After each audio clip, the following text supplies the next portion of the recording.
Assalamualaikum warahmatullahi wabarakatuh. Izin memperkenalkan diri, nama saya Happy Rahmayanti dengan NPM 24610065. Saya mahasiswa semester 3 dari Prodi S1 Manajemen kelas B, Fakultas Ekonomi dan Bisnis Universitas Muhammadiyah Metro. Di video ini saya akan menjelaskan mengenai materi-materi apa saja yang sudah disampaikan oleh Bapak Dr. E. Febrianto, SEMM pada mata kuliah Manajemen Keuangan 1. Oke, untuk materi yang pertama yaitu ada mengenai pengantar manajemen keuangan. Pengertiannya sendiri, manajemen keuangan adalah proses mengelola sumber daya uang secara efisien untuk mencapai tujuan bisnis.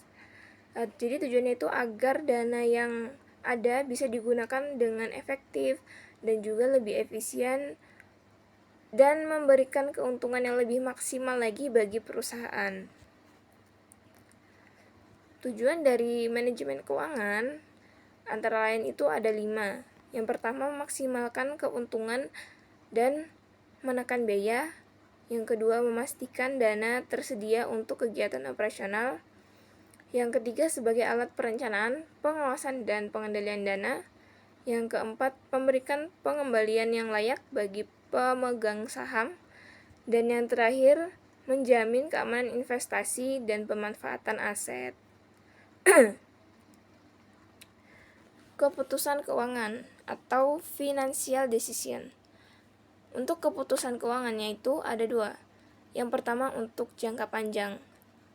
Untuk jangka panjang ini merupakan struktur modal untuk investasi dan ekspansi.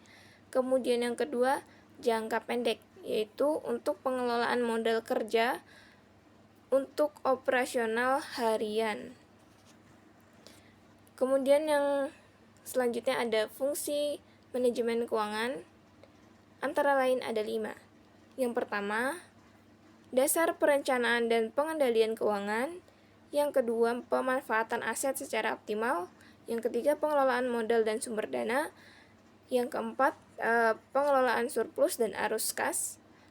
Dan yang terakhir, manajemen risiko keuangan. Selanjutnya ada prinsip manajemen keuangan. Yang pertama ada konsistensi. Yang kedua ada akuntabilitas. Yang ketiga ada transparansi. Dan yang keempat, kelangsungan hidup perusahaan. Yang kelima, integritas. Dan yang terakhir itu kepatuhan pada standar akuntansi. Jadi pentingnya manajemen keuangan ini yaitu untuk menjamin kelangsungan bisnis. Jadi bisa menjaga stabilitas ekonomi perusahaan dan juga membantu pengambilan keputusan yang lebih rasional dan juga meningkatkan nilai perusahaan. Untuk yang kedua, yaitu ada nilai waktu uang dan anuitas. Konsep dasarnya, uang yang diterima dari hari ini lebih berharga daripada uang yang akan diterima di masa depan. Alasannya karena uang bisa diinvestasikan untuk menghasilkan bunga atau laba. Jenis bunganya yaitu ada interest atau bunga hasil dari investasi uang. Yang kedua ada compound interest atau bunga majemuk, yaitu bunga yang dihitung dari modal pokok dan modal bunga sebelumnya. Rumus utama nilai waktu uang sebagai berikut, yaitu future value adalah nilai uang di masa depan, present value adalah nilai uang saat ini dari uang masa depan, future value of annuity adalah nilai masa depan dari serangkaian pembayaran tetap, present value of annuity adalah nilai sekarang dari serangkaian pembayaran tetap, kemudian ada anuitas pembayaran hutang, dan yang terakhir ada anuitas cadangan pembayaran. Untuk anuitas sendiri itu merupakan serangkaian pembayaran dengan jumlah dan jarak waktu yang sama. Biasanya di akhir periode atau end of period. Contohnya, jika kamu menabung 1.000 tiap tahun selama 4 tahun dengan bunga 10%, maka di akhir tahun keempat, total nilai masa depan atau future value menjadi 4.000 Rp641. Rumus future value of annuity sebagai berikut. Sn sama dengan A dikali dalam kurung 1 plus I pangkat N dikurang 1 per I. Kemudian untuk rumus present value of annuity, yaitu P sama dengan A kali X, lalu A kali 1 dikurang dalam kurung 1 plus I pangkat min N per I. Artinya, rumus digunakan untuk menghitung berapa nilai sekarang atau nilai mendatang dari pembayaran tetap yang dilakukan secara berkala.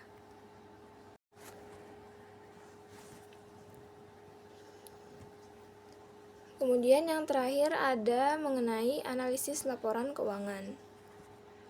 Untuk pengertiannya sendiri, yaitu laporan keuangan adalah catatan informasi keuangan perusahaan dalam satu periode yang menunjukkan posisi dan kinerja keuangan. Jenis laporan keuangan ada 3 macam, yaitu neraca, kemudian laporan laba rugi, dan yang ketiga laporan arus kas. Untuk tujuan analisis laporan keuangan sendiri itu, yang pertama untuk menilai posisi kinerja keuangan perusahaan. Kemudian juga membandingkan kondisi perusahaan antar waktu atau dengan perusahaan lainnya. Dan yang terakhir membantu pihak manajemen, investor, dan kreditur dalam pengembalian keputusan. Nah, untuk pihak yang berkepentingan, seperti pertama ada kreditur, yaitu menilai kemampuan perusahaan membayar hutang. Yang kedua, manajemen, yaitu menilai kinerja dan mencari peluang perbaikan. Dan yang terakhir, investor, yaitu menilai prospek keuntungan dan risiko investasi.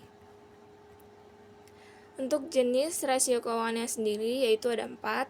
Yang pertama, rasio solvabilitas, merupakan kemampuan memenuhi kewajiban jangka pendek. Contohnya seperti current ratio dan quick ratio. Yang kedua ada rasio aktivitas, merupakan efek penggunaan aset. Dan yang ketiga ada rasio leverage, yaitu sejauh mana perusahaan bergantung pada utang. Dan yang keempat yaitu rasio profitabilitas, adalah kemampuan menghasilkan laba. Contohnya net profit, margin, dan dividend payout ratio. Jadi kesimpulannya, dari laporan keuangan perusahaan dapat mengetahui, yang pertama efisiensi penggunaan aset, yang kedua tingkat profitabilitas, yang ketiga struktur modal dan risiko keuangan, dan yang terakhir kesehatan keuangan secara menyeluruh. Jadi kesimpulan dari materi yang telah disampaikan atau beberapa materi yang telah saya jelaskan tadi, secara keseluruhannya ya, manajemen keuangan ini punya peran penting dalam mengatur bagaimana perusahaan memperoleh, menggunakan, dan juga mengendalikan dana agar semua kegiatan yang dilakukan dalam kegiatan bisnis ini berjalan efisien, terus juga mencapai tujuan yang telah ditetapkan sedari awal. Melalui manajemen keuangan yang baik, perusahaan dapat merencanakan kebutuhan dana, mengalokasikan sumber daya secara tepat dan akurat, serta menjaga kestabilan keuangan dalam jangka panjang.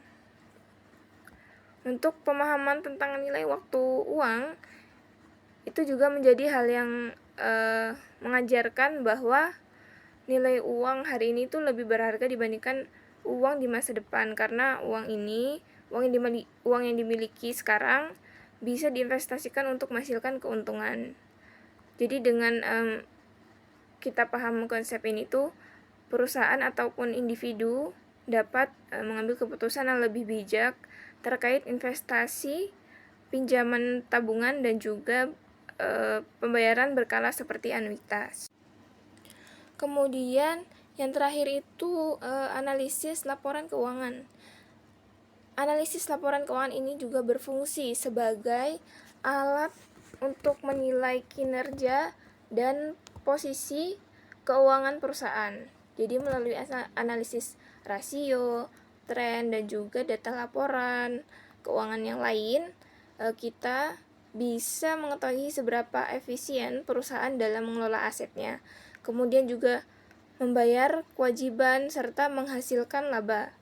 Jadi analisis ini itu juga tidak hanya bermanfaat bagi manajemen, tapi juga bagi investor, kreditur, dan pihak eksternal lain yang memang membutuhkan gambaran yang lebih akurat tentang kesehatan keuangan perusahaan tersebut. Oke, baik, itu saja mungkin yang dapat saya jelaskan atau saya jabarkan dari beberapa materi yang sudah disampaikan pada mata kuliah Manajemen Keuangan 1. Kurang lebihnya saya mohon maaf. Saya akhiri. Wassalamualaikum warahmatullahi wabarakatuh.